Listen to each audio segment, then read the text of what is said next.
west coast of America, California. 1,100 miles of Pacific Ocean coastline. Yet one place here is unlike any other.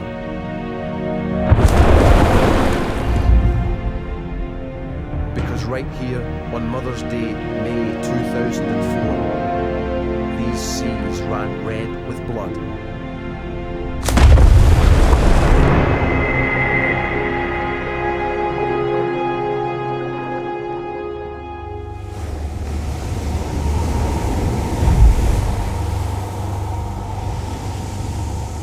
May 9th, 2004. A tourist boat sets out from the small harbour town of Moss Landing into the cold waters of Monterey Bay. The unsuspecting passengers on board were about to witness something extraordinary. This film is a reconstruction of what happened next, based on eyewitness accounts and actual video footage from the day. It is a remarkable story of survival. All your eyes are important now. From this minute on, boat's start captain looking. was Heidi We Tiora. often get dolphins in here. Most of the mornings are overcast. Tiora ran a tourist Just business, like most of our taking days, groups of I would-be nature watchers out onto the bay. keep those eyes scanning the water. Her passengers had high hopes. There were a number of people on the boat. Many of them were family groups, and there were some small children, and then there were older children like me celebrating Mother's Day with their mother. It would be a Mother's Day they would never forget. Less than a mile from shore, and 5 short minutes from the harbour, they were already in deep water. Below the boat, a vast rock trench, in places deeper than the Grand Canyon, runs for about 60 miles. Much of what is down there remains unknown. At 9:57 a.m., Tiora's first mate spotted something ahead. From over a mile away, it was impossible to tell quite what that something was. We saw some splashing ahead of us, and oh, I was so excited. I said, hey, great, we've got something ahead of us. All that was clear was that that something was splashing on the surface, and that something was big. As the boat drew closer, the feeling of excitement on board grew. Everybody got charged up and started to move forward, and they were real excited. Slowly the activity began to take shape. Tall black fins rose from the waves like sails. They were over a metre high. Only one animal had dorsal fins that way. Orcas, otherwise known as killer whales. I was ecstatic when we heard that there were orcas out there. I've been waiting years and going on these trips for years, waiting to see the orcas. This was something special. Although orcas were known to frequent Monterey Bay, sightings were very unpredictable. Even Steve Johnston, a local veteran whale watcher, had never seen the bay's top predators. When I heard that there were orcas out in front, I got really excited because I've never seen them before in the wild. This was my very first time, and that wasn't one of the things that I had on my list of expectations. By 10:03, the whole boat could clearly see the killer whales. Everybody went running to try to get a view, and I got up near the front of the boat. And we could see a lot of activity in dorsal fins and some jumping and thrashing around, so they were pretty active. At first, the children on board were excited. It looked like the orcas were playing. We saw lots of thrashing, lots of killer whales jumping. They were acting kind of rambunctious and jumping out of the water and coming down again. From over 100 meters away, the activity looked innocent enough. Even to Tiora, who had been on this water more often than anyone else on board. quite often when they get together, they will just kind of gather and play, and I thought that's what we might be seeing up ahead of us. But as she edged the boat closer, it became clear that this was not play. The time was 10:05. But I slowed down, and this activity started to take on a more sinister tone.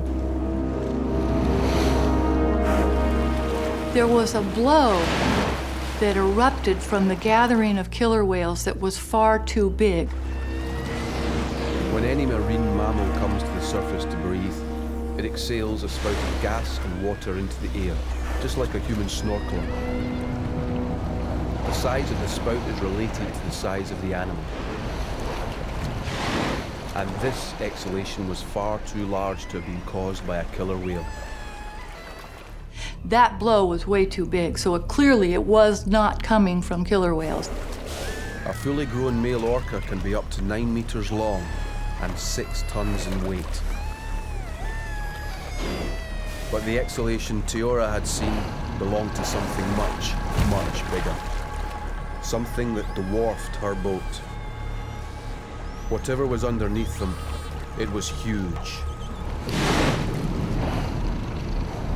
Tiora tentatively inched her boat closer to try and get a better look at what was in the water. It was 10:07.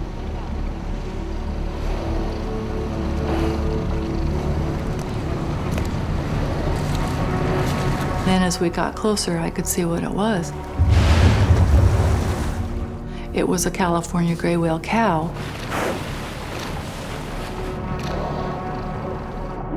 The California gray whale is one of the largest animals on the planet.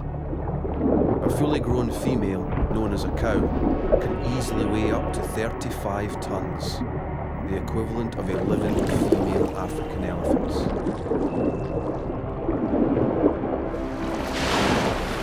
The barnacles encrusted on the upper surface of this creature's head positively identified it. And then when we got a little closer, somebody yelled, I think it was Heidi that first realized that there were gray whales in the area, which is what had attracted the killer whales. Gray whales and killer whales are not related. Orcas are in fact a type of dolphin. They are known as killer whales, not because they are whales, but because they are whale killers.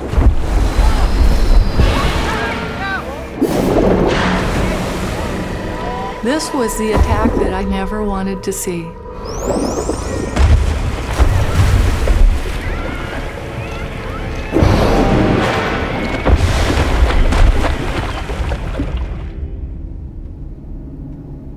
One organization is specially equipped to reveal the dark mysteries of Monterey Bay. Marine biologist George Matsumoto had heard of killer whale attacks on grey whales, but even he had never seen one. Even here at the Research Institute, where we'll spend 300 days a year on 2 different ships out there, we've never actually observed a killer whale attack from our vessels. Up until now, reports of orca attacks were the stuff of legend, rarely glimpsed even by those who studied these animals. But the Mother's Day encounter would provide scientists with detailed video evidence of an attack from almost start to finish. 10:15. 18 minutes after they had first sighted the orcas, Tiora spotted another body in the water. My goodness, you guys, look off the left side. Look over there. In the midst of the mayhem, there was another, smaller participant.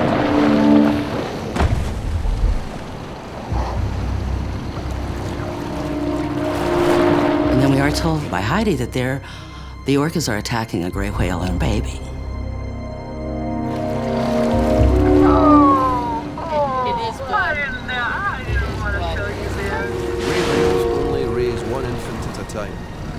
Judging by the size of this calf, he was around 3 months old. We'll call the Coast Guard. There was nothing anyone could do. Look at that little baby. The passengers could only watch in horror and fascination. You don't really want to watch, but you have to because you want to know what's going on. No, your mothers can understand. Oh! truly, this was one of the most powerful things any of us on board had ever seen. And orcas are so tough. But see how they're going after its fluke tips and the little pectoral flippers? The killer whales were thrashing their tails at it. The killer whales were trying to prevent the calf from breathing. They were trying to drown it. One swam up over its head and pushed down and was pushing it down. And you can't, these are mammals, they have to breathe.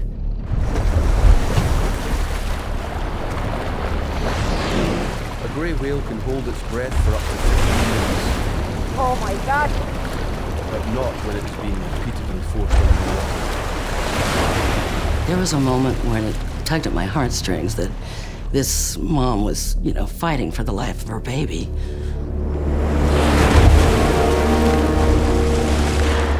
Grey whales are ferociously protective parents, but they have little defense against a prolonged attack. But how have these two mighty adversaries come together so close to the harbour? Environmental journalist Dick Russell knew that grey whales were only ever fleeting visitors to the area. They've just come from one of 3 lagoons in Baja California where the baby whale was born probably 4 months earlier. And they're about to head 6,000 miles all the way to the Bering Strait between Alaska and Russia. Grey whales have one of the longest migrations of any mammal on Earth. It's a massive 14,000-mile trip from Alaska to Mexico and back again. Throughout their great voyage, the grey whale sticks to shallow water, hugging the coastline. They use the kelp beds and surf noise to disguise their presence from predators. But in Monterey Bay, the kelp beds run out. They have little choice but to break cover and run a 23-mile gauntlet across open water. Straight over Monterey's unique submarine canyon. Here in the middle of the bay is the Monterey Bay Aquarium Research Institute. And also right here is the start of the Monterey Submarine Canyon. And the Monterey Submarine Canyon is a phenomenal feature. It cuts the bay in half. It goes away from shore 100 kilometers, reaching a depth of almost 4,000 meters by the time it hits bottom.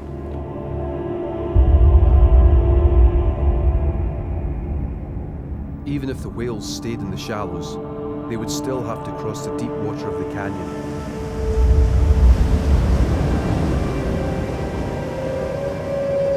But perhaps there's another reason why the whales take a shortcut across the mouth of the bay.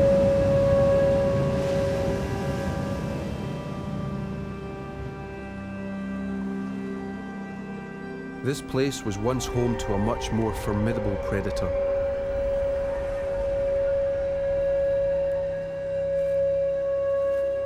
Could grey whales retain a sixth sense of Monterey Bay as a place of danger? 100 years ago or more, the main predator of gray whales was still human beings. Gray whales were almost driven to extinction in the 19th century. They were hunted mercilessly. In the lagoons in Baja California, right there in their birthing grounds, in places like Monterey, the baleen was used, the oil was used. It was really just a bloodletting. After the Californian grey whale's breeding grounds were discovered in the 1850s, the animals were hunted to near extinction. By the 1920s, only a few hundred individuals remained. The industry became uneconomic, and whaling in Monterey Bay ceased. But could memories of those dark days live on in the minds of today's migrating grey whales? So maybe there's some kind of memory, who knows, a genetic memory in the whales, some of the whales that says we don't want to get too close to shore. There may be a more pressing reason for the mother's risky decision to take a shortcut. Desperation born of hunger. The mother probably hasn't eaten since she was last on the feeding grounds, which was way back last fall, last October. And now here it is May, and she's running maybe a little late, and her energy supplies are dwindling perhaps more than she wants them to be. And so she's decided that she's got to go across that canyon to save time. The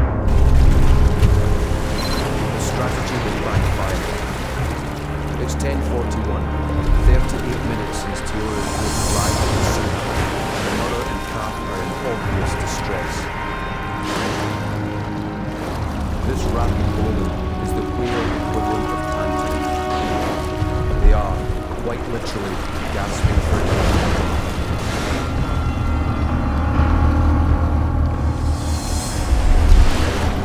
It doesn't help that at this stage of their journey, the mother is significantly weakened.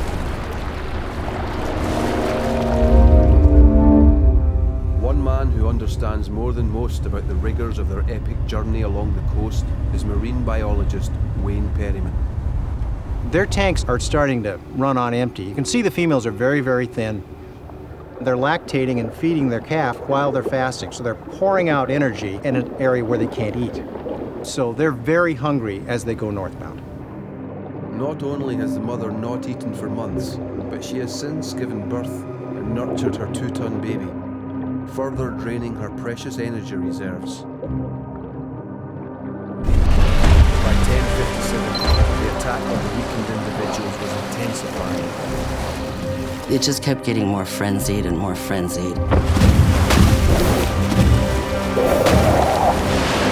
Orcas hunt like wolves in packs. They were obviously in communication with each other in some way because they were just precision like a drill team. And they were all in a line, and when they'd come out of the water, they'd come out as one.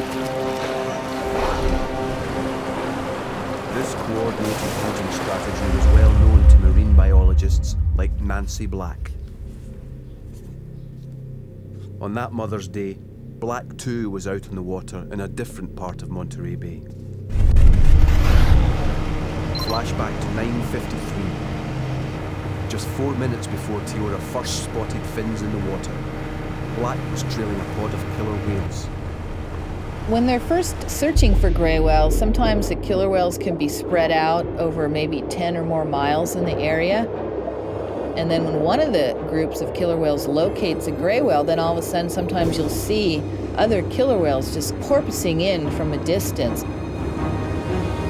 Suddenly 2 killer whales appeared right in front of her.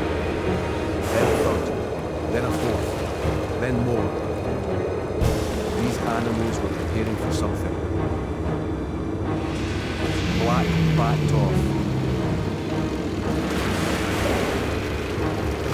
Everywhere Black looked, orcas were appearing. They were responding to some sort of signal. She could only presume that they had been alerted to a kill by other orcas somewhere in the bay. So obviously they've heard this and listened for it, and there's not competition. It seems to be the killer whales are working together, and probably having extra help is an advantage. Without warning, the orcas suddenly picked up speed and headed east. Black knew something special was up, and before speeding off to pick up assistance, she radioed her sightings to her colleague, Richard Turnillo. Richard, they're up here at about 2 o'clock. Turnillo's boat was 15 miles away with another group of tourists when the call came in. But having run natural history trips for 25 years, Turnillo knew that this was an extremely rare chance to see a killer whale attack at first hand. Our other boat was whale watching, along with our research boat, and they had come across an attack. So they called us and we went over and looked. I mean, it's, for a lot of people, it's a once-in-a-lifetime opportunity to see one of the greatest predation events on Earth. One passenger on board that day was local professional bird guide, Roger Wolfe. We've been having a pretty good day. Everybody was real excited. And then the call comes in over the radio. Hello? What's up? Richard, they're up here at about 2 o'clock.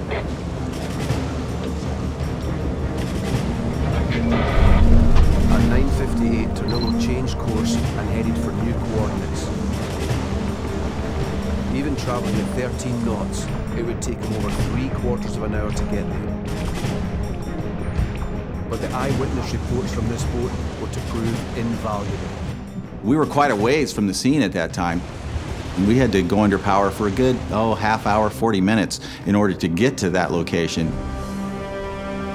It was now exactly 56 minutes since Teora's boat had first arrived on the scene. And as we approached the scene, we could see lots of splashing off in the distance, a lot of thrashing and splashing from quite a ways off. The attack had now been going on for over an hour. Wolf began to decode what was happening in the sea ahead. And the closer we got, then we began to see the dorsal fins of the killer whales, particularly the really 6-foot-tall dorsal of a male killer whale. Less than 100 meters away now, Tornillo carefully maneuvered his larger boat closer to the carnage than Teora had been prepared to risk. This footage from the day of the attack shows just how close eyewitness Roger Wolf was to the battle scene. And from this angle, Wolf was able to see something different. Supercharged headbutting. For the most part, it seemed to consist of very intense body blows and headbutts.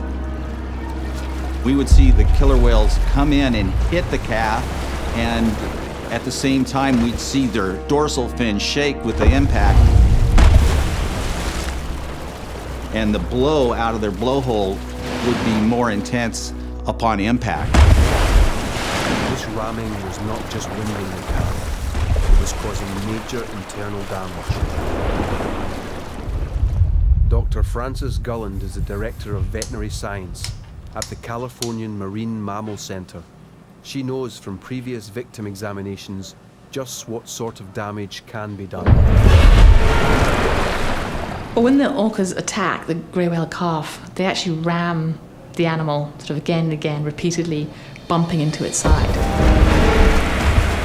And that type of aggressive ramming, blunt trauma, essentially breaks blood vessels, and the calves bleed into the subcutaneous tissues. So they bleed into the muscle and the blubber underneath the skin.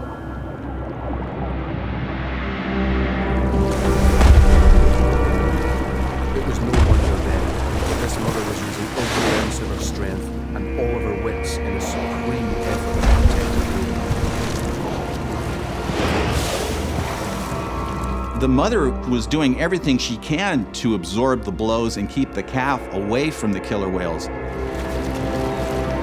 But how could one mother single-handedly keep killer whales from taking her baby down? It's now 10:08, and Nancy Black has arrived with video equipment. The combination of video footage and close-up photographs was to prove crucial in the later analysis. By photographing the dorsal fins, Black hoped she would be able to identify the individual attackers.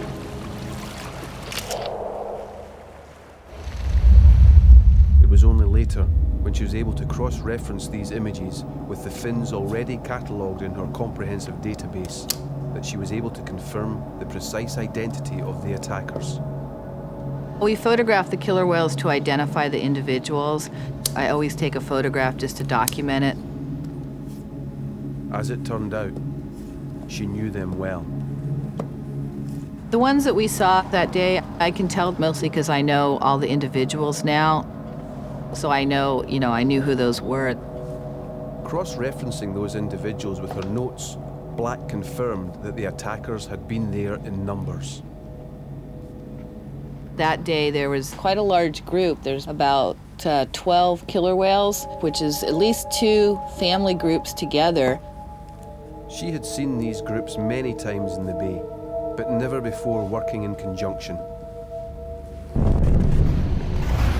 By 11 o'clock, all 3 boats were now on site, each watching the heavyweight combat from different vantage points. By now, the tide had turned against the grey mother and calf. At this point, the mother and calf gray whale are kind of just stopped there. They really can't get away now too quickly. The killer whales are blocking them from the front and from the sides.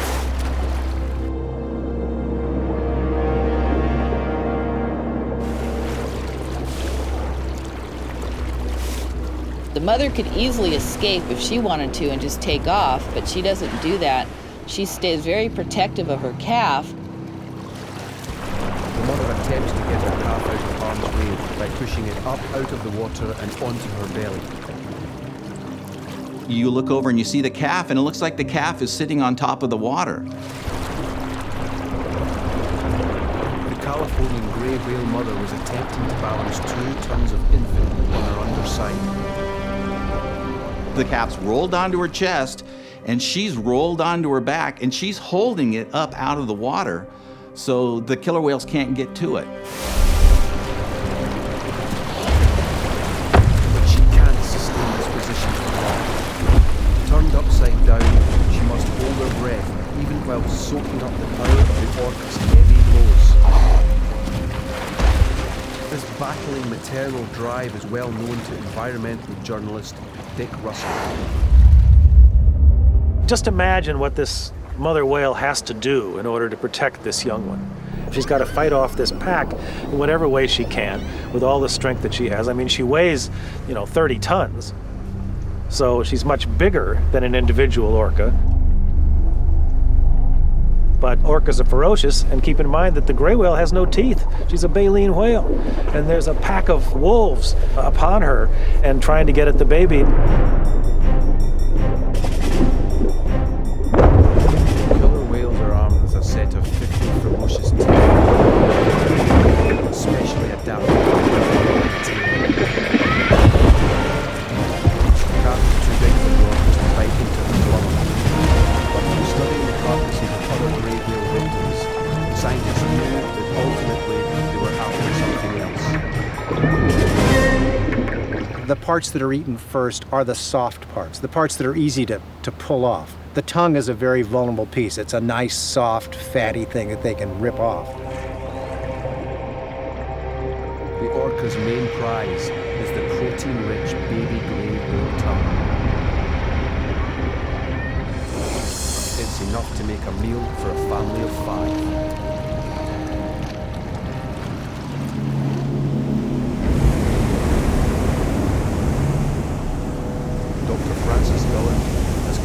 Necropsies on the dead bodies of many grey whale calves and had a good idea of the likely outcome. What we expect to see in a grey whale calf after it's been attacked by an orca is a lot of bruising under the skin and into the blubber as a result of the orca actually ramming into the side of the calf. But it's not the force of the ramming alone that damages the victim. It's the trauma. As the orcas attack, that in itself could kill a grey whale calf due to the stress. And they're very sensitive to stress, and they'll produce a lot of adrenaline and corticosteroids.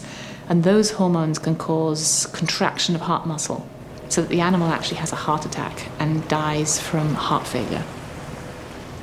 So the stress could kill the animal before the hemorrhages do.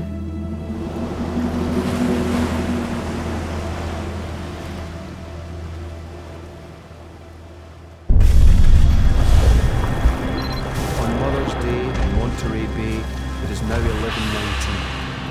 The orcas are steadily wearing down the terrified crowd. In desperation, the mother employs her only weapon, her massive tail. She's actively thrashing about with her tail. In fact, we do see her land a few blows with her big tail flukes on the killer whale several times. The tail flukes of a fully grown female grey whale are over 3 meters wide and can weigh 180 kilos. In fact, we even see the calf make aggressive maneuvers, trying to slap it with the side of its head and using its flukes to try and slap the killer whales too. But this flailing counterattack has little chance of success in the face of so many attackers. On Tiara's boat, Debbie DeVos noticed something new about the orca's behavior: organization. It was impossible for the mom and baby to make a getaway and run away. They were sort of corralled there and surrounded. This is a coordinated attack strategy. Simultaneous attacks on a cow and calf from both sides at the same time. You've got 3 of them on one side. There was nowhere to turn, and the staggered formation strikes were taking their toll. The mom was obviously getting tired, as was the baby.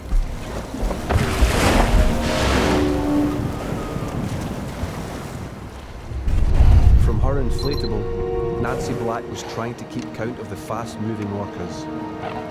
Okay, now some of the killer whales are missing. They must be somewhere around here. While 6 orcas maintained their assault, another 6 had disappeared from her view. From the perspective of the other 2 boats, their whereabouts soon became clear. They separated into 2 groups and would actually circle around and come from 2 different sides to attack. From where he was watching, Roger Wolf saw a developing pattern of behavior.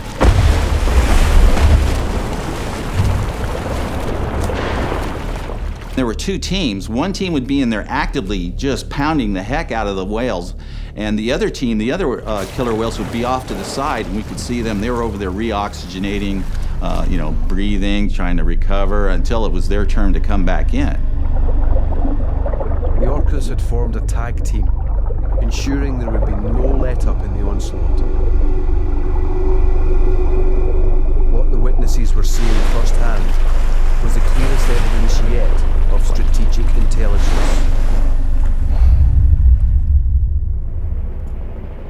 Going over the footage later, Nancy Black was able to confirm just how sophisticated the orcas' behavior was. The killer whales are really coordinated. They're like a team working together. There's a lot of communication going on. And there's a killer whale right next to it. You can see its pectoral fin of the killer whale is actually trying to push the calf away from its mother, because that's one of their tactics. They need to get the calf separated from its mother in order to really kill the calf. Despite the apparent chaos in the water, the orcas are using precision methods to separate the 13-meter-long adult grey from her calf. But it's not easy. The mother kind of plasters the calf right next to her side there and does not leave it. In spite of her size, the mother grey whale is agile, constantly rolling her 35-ton bulk to prevent the orcas from isolating her calf. It's harder if the mother is right there because she's huge. But at 11:35, and despite the danger from the mother's tail flick, one orca makes an audacious move. There's a killer whale just trying to get in between the mother and calf there, trying to use her flukes to push her way between that mother and calf. It's pretty sad to watch, but of course it is part of nature. By now, the struggle was moving into its 3rd hour. It seems to me there's no way this calf has got a chance. I mean, it looks like the killer whales are going to get this calf. There's no escape for it. For many of those on board Tiara's boat, what had started as a pleasurable day out on Monterey Bay had turned into a nightmare. What we saw was so painful. It was so brutal. Several people were trying to photograph this, but they just didn't have the stomach for it, and they just put their cameras away.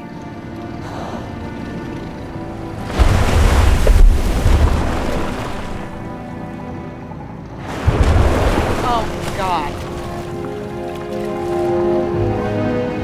The outcome looks bleak, and for many of Tiora's passengers, it's become too much to bear. Yeah, I think it's got some internal injuries. Oh, God. The orcas are biting the fins and tail flips of the calf and dragging it away from its mother's side.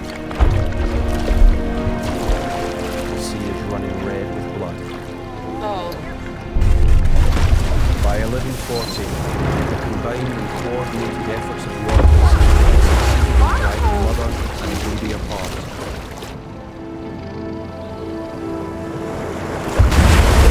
It was really sad because you just see them separated and you think, how would I feel? I would be really scared because if someone was like trying to take me away from my mom, it would be really scary.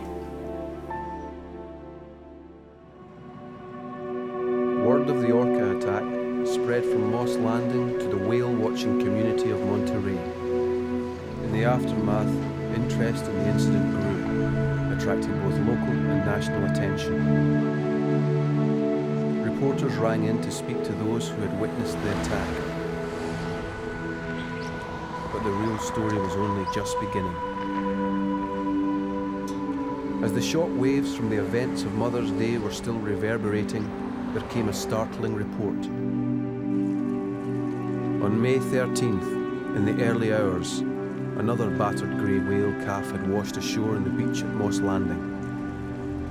It had all the hallmarks of the Mother's Day incident. Amid all the speculation, one scientist, George Matsumoto, sought to prove a link between the two attacks and discover why this bewildering behavior was apparently only happening here in the bay. But one of the things that is being postulated is that we've got killer whales, a pod of killer whales, lying in wait right over here, waiting for the gray whales as they cross back and forth on the migratory pathway, mostly as the whales are coming up north. The killing continued. Over the following weeks, reports of copycat attacks on grey whales became an almost daily occurrence.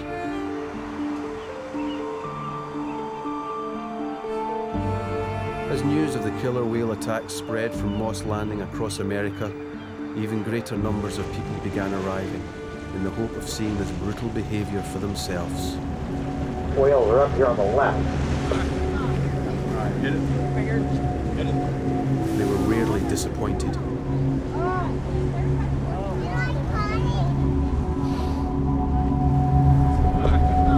Alright, hit it. Hit it. As business boomed in Monterey, the scientists turned yet again to the video evidence of the Mother's Day attack in the pursuit of answers. After the Mother's Day event, we had more attacks and, several per week. We were kind of overwhelmed with it because you're out doing research, you're getting up early and staying out late. There was at least 16 predation events that we knew about. There could have been others that we could have missed as well, which is really high.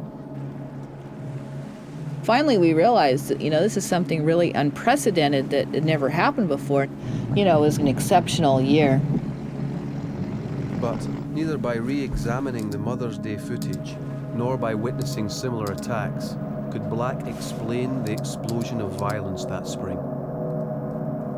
She called fellow marine biologist Wayne Perryman, who had been conducting an annual census on the migrating grey whales at nearby Piedras Blancas. Right away, Nancy was saying that they're seeing a fair number of killer whale attacks, so we were keeping our eyes open to see if we'd see killer whales down in our area. Perryman didn't see killer whales, but while counting the migrating grey cow-calf pairs as they passed close to shore, he did notice something surprising. As the counts began, we were getting, good numbers. We're seeing 10, 15 cow-calf pairs a day early in the migration. It increased up to about 25 a day as we got closer to the peak. Then all of a sudden it jumped up to where we were seeing 40 and 45 cow-calf pairs passing in a day, which is really unusual. The change in 2004 was the number of gray whale calves. So the killer whales, obviously took advantage of that huge number of calves coming through and were here more frequently. So they really, used that situation in Monterey Bay to hunt the gray whales. Well, I think that the word got out. The killer whales got on the gray whales. They found that there were large numbers of calves there, and they just began to aggregate in that environment because it was a rich feeding opportunity for them. More grey whales meant more grey whale attacks. The orcas were drawn in by the unexpected abundance of food, but the grey whales were traveling 7,000 miles. Why had this behavior only been seen in the middle of Monterey Bay? The answer to that riddle lies in an understanding of the way orcas hunt. Killer whales have echolocation, so they often will spread out maybe over a half a mile or so, kind of searching. Grey whales have developed highly successful strategies to avoid detection.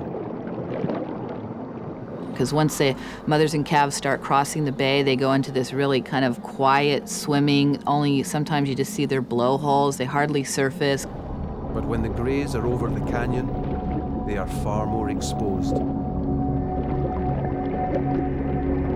The huge chasm below them creates a sonic environment perfectly suited to the hunting pods of listening killer whales. Like U-boats using sonar to hunt down ships, the orcas prowl the waters over the canyon's edge, keenly listening out for the smallest amplified clues. Here a tail slap, where the briefest verbal communication is much louder. Killer whales find them by listening, passive listening for the gray whales, because they kind of make a knocking sound sometimes to navigate.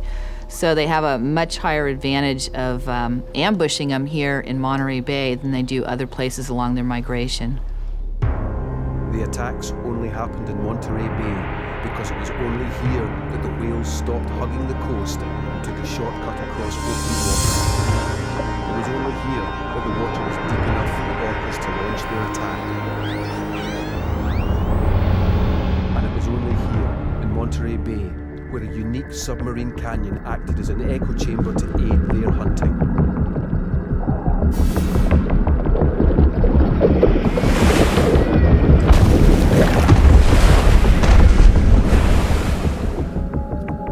There was one further riddle surrounding the Mother's Day incident that remained unanswered. The attack had started around 9:50 and carried on until 1. More than 3 hours. Why had it lasted so long? Nancy Black went back to the tapes. By matching the video images with underwater hydrophone sound recordings made at sea, she looked again at the individual attackers. If you put it on a computer, you know, the frequencies, the call types, the patterns are very different between the two. Visually, the adult males were identifiable by their towering dorsal fins. At nearly 2 meters high, they're as tall as a man. You can see the male killer whale in the background there. He's not really involved as much. The dorsal fins she could see at the heart of the battle were smaller. It's the adult females that are doing most of the work, even though there's others in the area.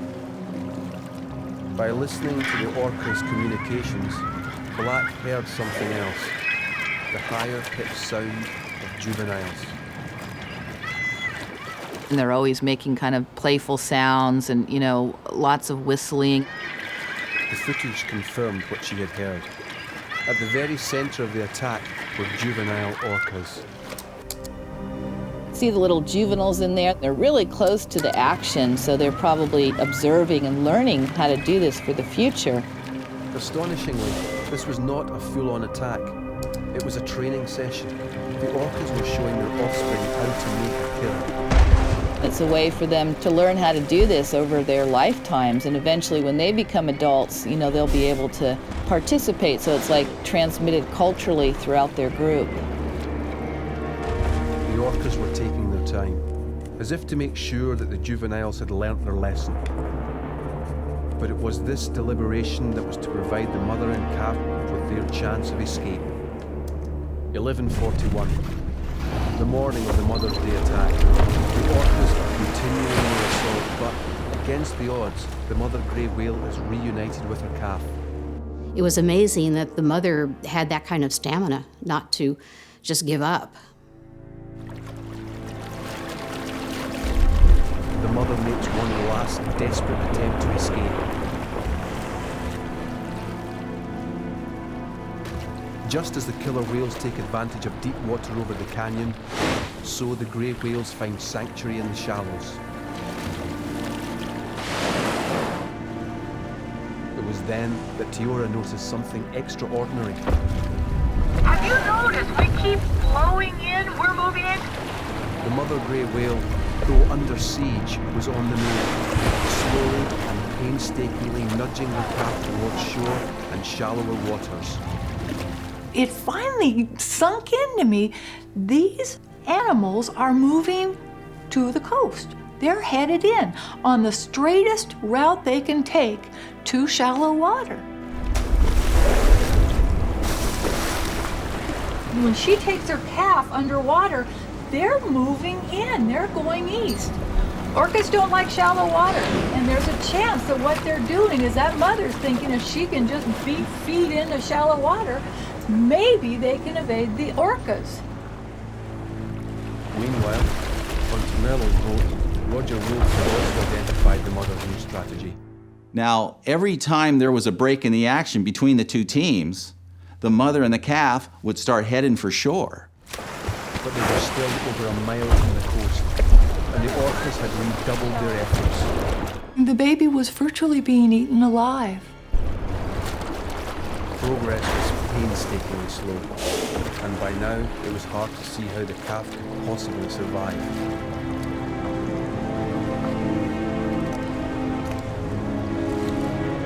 It appeared that maybe the baby was doomed.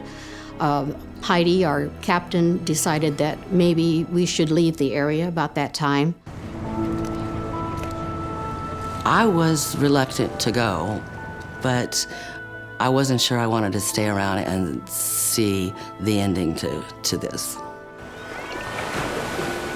The other boats had come in, the Monterey boats had come in, and they were circling around and watching. I figured that we'd seen enough, I'd seen more than enough, so we took off. I think everyone on the boat felt that they had witnessed something that they might never ever witness again, and maybe not want to witness again. As Teora headed for home, the passengers on board were left to reflect silently on all they had seen. Little did they know that the calf and mother that they had left behind were about to make a dramatic bid for freedom. 13:02, and by now the two grey whales were within a mile of shore. The mother has maneuvered her baby away from the danger zone, but the calf has sustained terrible bachelor. And so the question comes out, do they ever get away? The mother knows she has just one chance to save her baby. If the calf and the mother can get into 60 feet of water or less, the killer whales will break off the attack. Less than 60 feet, and the orcas won't be able to build up sufficient momentum for ramming. Of course, the next question is, how deep is it here? Quick look at the depth finder, 60 feet. 3 long minutes pass.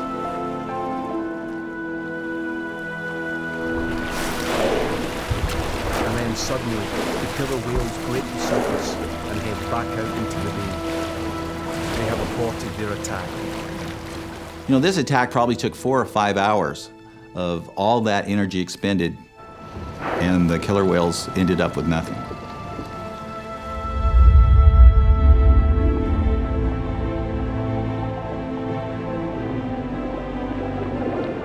After 3 hours of brutal assault, the cow and her calf are battered but still breathing. As long as they have managed to escape major internal damage, their chances of survival are good. Their story is one of a remarkable escape from almost certain death. So this calf did survive, actually, on Mother's Day and headed back up to Alaska. For the eyewitnesses, it had been a day they would never forget. I was in a state of awe. This was something I never dreamed I'd be able to be an eyewitness to.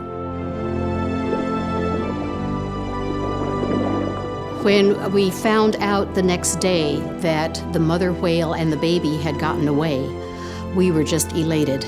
It was wonderful, wonderful news, and that mother whale was a real fighter. I had to really count my blessings that I had actually seen what I'd seen. It was a wonderful day. The experiences that I saw that day goes in my memory book, my scrapbook, as a special day.